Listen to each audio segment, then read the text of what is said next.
بسم اللہ الرحمن الرحیم۔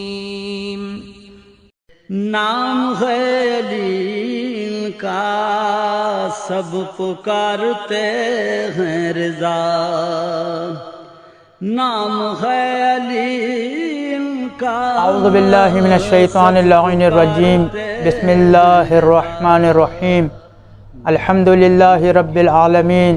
وصلی اللہ علی سیدنا و نبینا ابی القاسم محمد صلی اللہ علیہ وآلہ وسلم وعلی آلہ الطیبین الطاہرین المعصومین، اللہم صلی علی محمد وآل محمد۔ مومنین کرام، السلام علیکم ورحمۃ اللہ وبرکاتہ۔ ہماری گفتگو امام رضا علیہ السلام کے مسئلہ ولی عہدی کے بارے میں جاری ہے۔ گزشتہ بحث میں بیان فرمایا کہ امام رضا کو ولی عہد کس نے بنایا، اس کے بارے میں دو احتمال پائے جاتے ہیں۔ پہلا احتمال یہ ہے کہ فضل ابن سہل جو مامون رشید کا مشیر خاص تھا، اس نے امام کو ولی عہد مقرر کیا، لیکن یہ قول ضعیف شمار ہوتا ہے۔ دوسرا احتمال یہ ہے کہ خود مامون رشید نے امام رضا علیہ السلام کو ولی عہد مقرر کیا، اور اس کام میں مامون رشید کے کچھ مقاصد تھے: اپنی حکومت کو مضبوط کرنا، اہل بیت کو نیچے دکھانا، اور اس قسم کے کئی سارے احتمال پائے جاتے ہیں جس کی وجہ سے مامون رشید نے امام کو ولی عہد مقرر کیا۔ ان احتمالات میں سے ایک احتمال یہ ہے کہ امام کو اس لیے ولی عہد مقرر کیا کہ مامون ایک کنیز کا بیٹا تھا، جبکہ اس کے مقابلے میں امین جو اس کا بھائی تھا وہ عباسی خاندان سے تعلق رکھتا تھا، اور اس مامون کی عباسی خاندان میں کوئی زیادہ خاص عزت و منزلت نہیں تھی۔ اس عباسی خاندان کو نیچا دکھانے کے لیے مامون نے امام کو ولی عہد مقرر کیا۔ ایک اور احتمال جس کے بارے میں تاریخ میں ہمیں ملتا ہے کہ کیوں امام کو مامون نے ولی عہد مقرر کیا، وہ یہ کہ مامون اپنی حکومت میں بہت سارے مسائل میں گھرا ہوا تھا۔ اس کی حکومت مشکلات کا شکار تھی، ایک طرف اس کے بھائی امین کی طرف سے مشکلات، دوسری طرف عباسیوں کی طرف سے مشکلات، اور اس طریقے سے کئی مشکلات اس کی حکومت میں پائی جاتی تھیں۔ لہذا شیخ صدوق نے لکھا کہ مامون نے ایک نظر مانی کہ اگر ان مشکلات سے نکل جائے گا، یہ مشکلات حل ہو جائیں گی، تو اس خلافت کو، اس منصب کو اس کے اہل کے حوالے کر دوں گا۔ لیکن یہ ظالم حکمراں کا ایک وتیرہ رہا ہے کہ جب ان کے مقاصد پورے ہو جاتے ہیں تو اپنے قول و فعل کی مخالفت کرتے ہیں، اور مامون نے بھی ایسا ہی کیا۔ ایک اور احتمال جو پایا جاتا ہے کہ کیوں امام کو اس نے ولی عہد مقرر کیا، وہ یہ ایرانیوں کی توجہ اپنی طرف مبذول کرنا، چونکہ ایرانی امام رضا کے پیروکار تھے، امام رضا کو چاہتے تھے، اور مامون یہ چاہتا تھا کہ اپنے اس کام سے وہ جو ایرانی مامون کے مخالف ہیں ان کو اپنا حامی و ناصر بنائے۔ اسی طریقے سے ایک اور سبب ولی عہدی کے مقرر کرنے کا وہ یہ ہے کہ اس وقت جو علویوں کی مختلف تحریکیں عباسی حکومت کے خلاف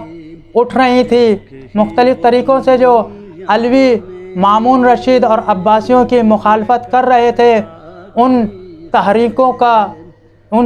کو بند کرنا تھا کہ امام رضا کو جب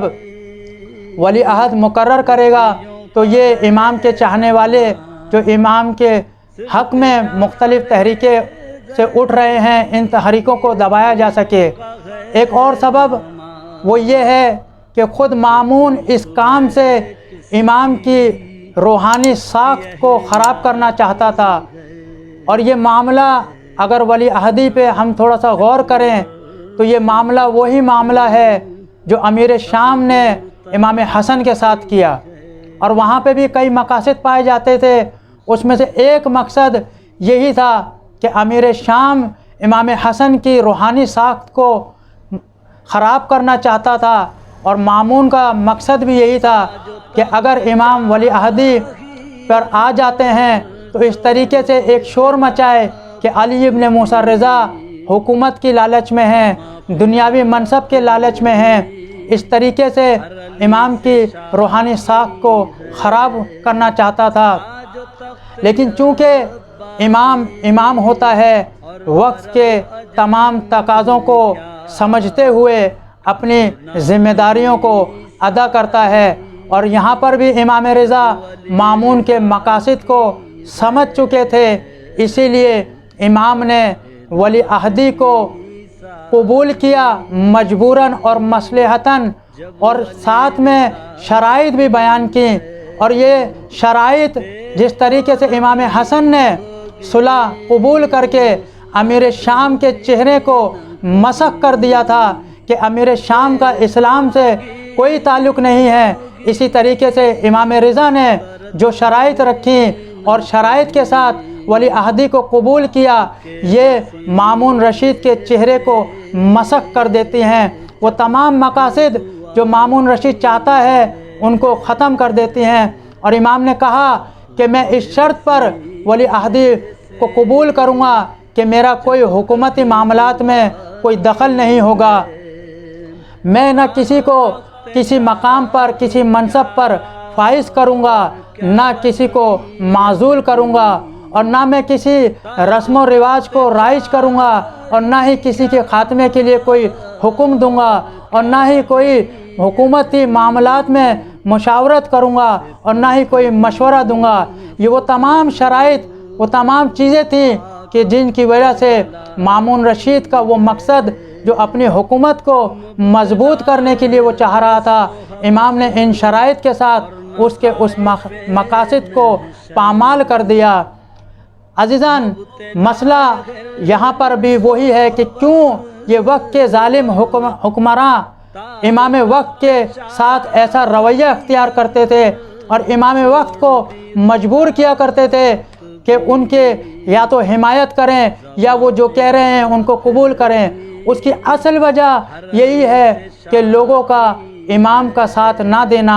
امام کو تنہا چھوڑ دینا، یہ سبب بنتا تھا کہ ظالم حکمرانوں میں جرت پیدا ہوتی تھی کہ وہ امام معصوم کے خلاف قیام کریں اور امام معصوم کو مجبور کریں۔ اگر لوگ امام کا ساتھ دیں تو امام تنہا نہ ہو، اور یہ ظالم حکمراں اس طریقے سے امام پر جبر نہ کریں۔ آج بھی